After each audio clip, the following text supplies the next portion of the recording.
Avant de commencer, n'hésitez pas à vous abonner à la chaîne et d'être courtois dans les commentaires.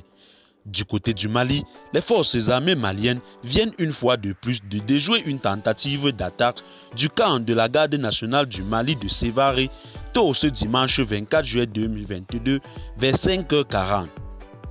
Le bilan provisoire fait état d'un terroriste neutralisé, a assuré l'armée sur ses réseaux sociaux. En effet, notre camp de la garde nationale a été attaqué ce dimanche à Sévaré par des terroristes. Lors de la riposte, nous avons neutralisé un terroriste. La situation est sous contrôle, a assuré à l'AFP un haut gradé du camp de la garde nationale de Sévaré sous couvert d'anonymat.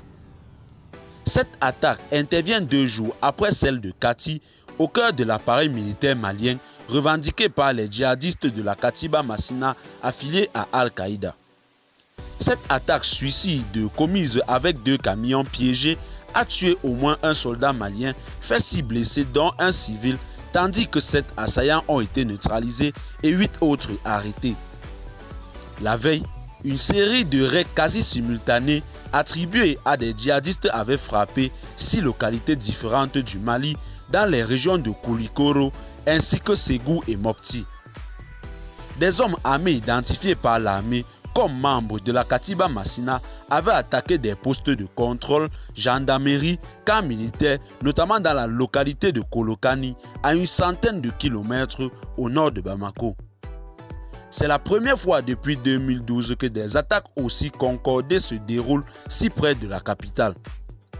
Le Mali, pays enclavé au cœur du Sahel, a été le théâtre de 2 coups d'État militaires en août 2020 et en mai 2021.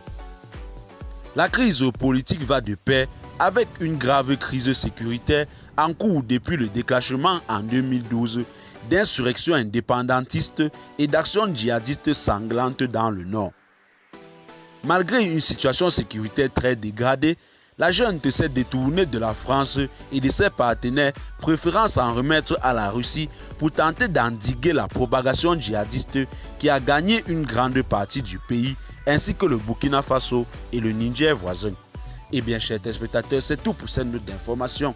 Laissez-nous en commentaire vos impressions et à très bientôt pour une nouvelle note d'information.